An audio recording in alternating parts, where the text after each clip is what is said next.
बाजू चील ने 2 अंडे दिए हुए थे। बाजू चील के पति के मौत के बाद बाजू चील को अब अंडों का ही सहारा था।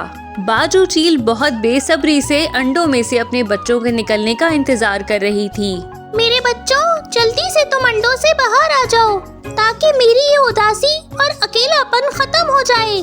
बाजू चील दिन रात बस अपने अंडों के पास ही बैठी रहती थी और अपने बच्चों के बाहर आने का इंतजार करती रहती थी।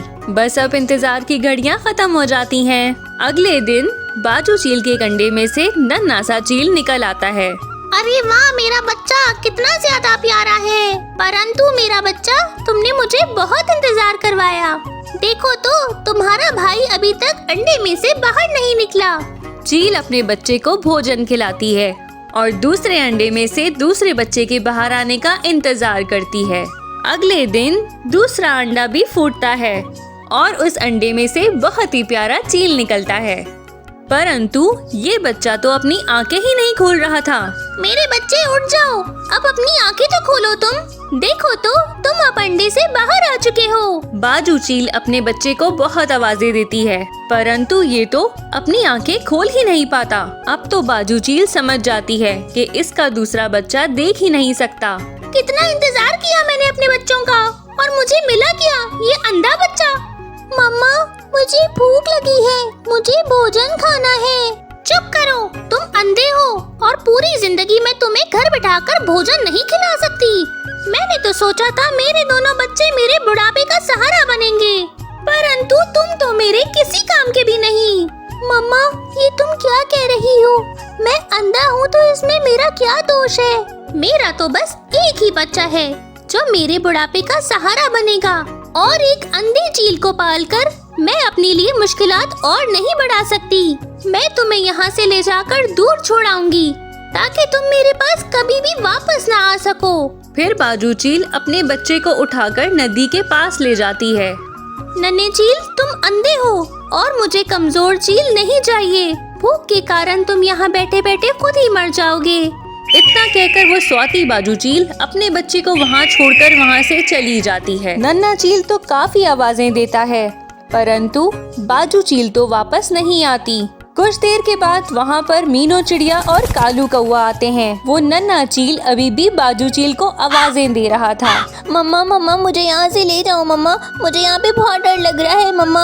अरे कालू कौवे, ये तो चील का बच्चा है, इसको यहाँ छोड़ के इसकी माँ कहाँ चली गई? मीनू चिड़िया, हमारे जंगल के पास तो सिर्फ एक ही चील रहती है, वो है बाजू चील। शायद ये बच्चा उसी चील का होगा।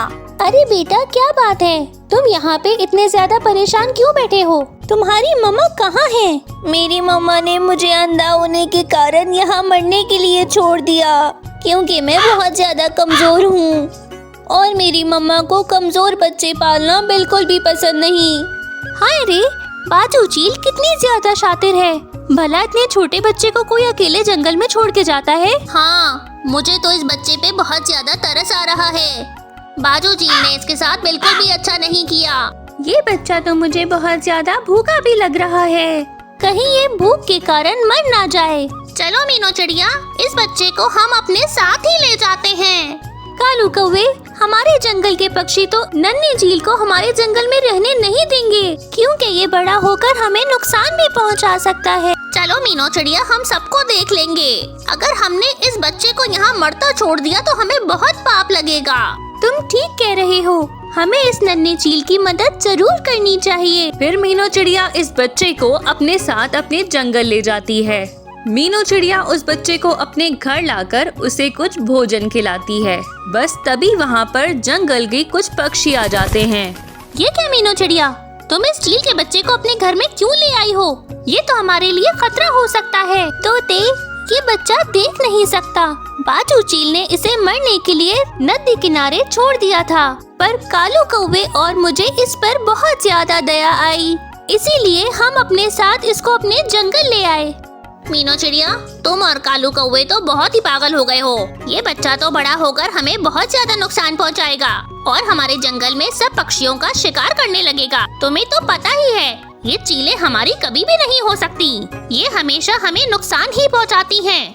हाँ मीनू चिड़िया, ऊपर से ये बच्चा किसी और चील का नहीं बाजू चील का है। तुम्हें पता तो है बाजू चील हमारे जंगल के कितने पक्षियों को मार कर खा चुकी है। तभी वहाँ पर कालू कौवा आ जाता है। पक्षियों, मिट्टू महाराज से इजाजत लेकर आ गया हूँ मैं। मिट्टू महाराज यही चाहते हैं कि हम सब पक्षी इस नन्हे चील के साथ मिलजुल कर रहें, ताकि ये कभी भी हम सबको नुकसान ना पहुँचाए। मैंने सोच लिया है पक्षियों, मैं इस नन्हे चील का इलाज करवाऊंगी ताकि ये भी हमारी तरह देख सके। फिर सारे पक्षी इस बात पर राजी हो जाते हैं और नन्हे चील का काफी ज्यादा ख्याल रखते हैं। वहीं दूसरी ओर बाजू चील अपने बच्चे को बहुत ही लाड प्यार से पालती है और इसकी सारी बातें मानती है। मामा, मुझे बहुत भूख लगी है, मुझे अभी के अभी भोजन ला के दो।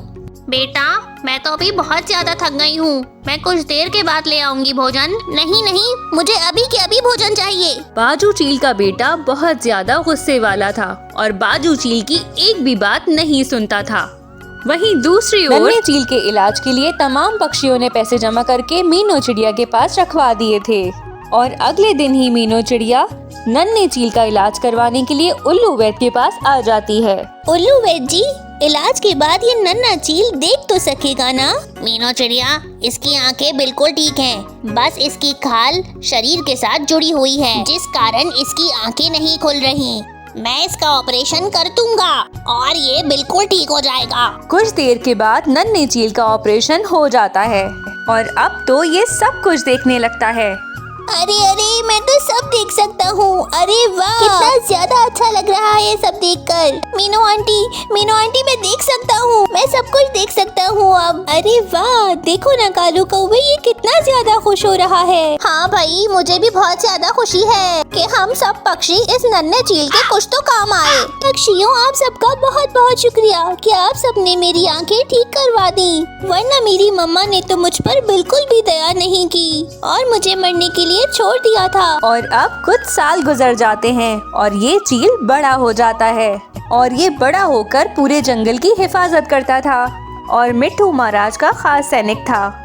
और वहीं दूसरी ओर बाजू चील अपने बेटे की सेवा कर करके अब बूढ़ी हो चुकी थी। मेरे बेटे, अब तो मैं बूढ़ी हो चुकी हूँ और अब मुझसे भोजन नहीं ढूंढा जाता। अब तो मेरी नजर भी कमजोर हो चुकी है, भोजन दिखाई नहीं देता मुझे, इसीलिए अब भोजन तुम ढूंढ लिया करो। अरे मम्मा, ये तुम क्या कह रही हो? आपको दिखाई कम देता है, इसका मतलब अब आप मेरे किसी काम की नहीं। मुझे सब याद है मम्मा कि मेरा भाई देख नहीं सकता था, इसी कारण आप उसे कहीं छोड़ आई थी और वो आपके किसी काम का नहीं था ना, जभी तो आपने उसे अपने पास नहीं रखा, इसीलिए अब आप भी मेरे किसी काम की नहीं। चलो चली जाओ यहाँ से।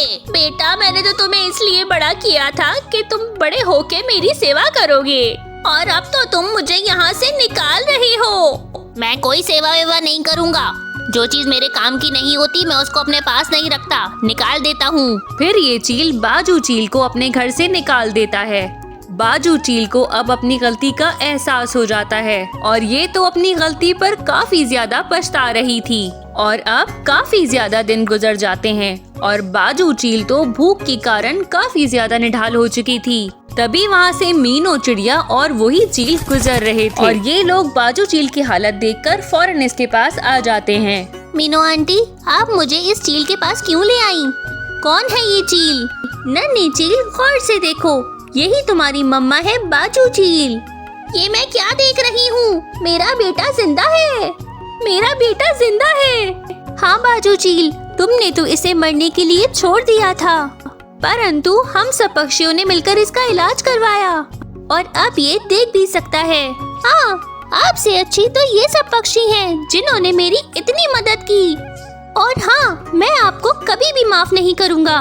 मेरे बेटे रुक जाओ, मुझे माफ कर दो, मुझे माफ कर दो। मैंने तुम्हें अंधा होने की वजह से अकेला छोड़ दिया था और तुम्हारे बड़े भाई को मैंने पाला ताकि वो मेरे बुढ़ापे में मेरा सहारा बन सके, और आज उसी ने मुझे अपने घर से निकाल दिया क्योंकि मैं भी अब उसकी किसी काम की नहीं, इसीलिए उसने मुझे अपने घर से भी निकाल दिया।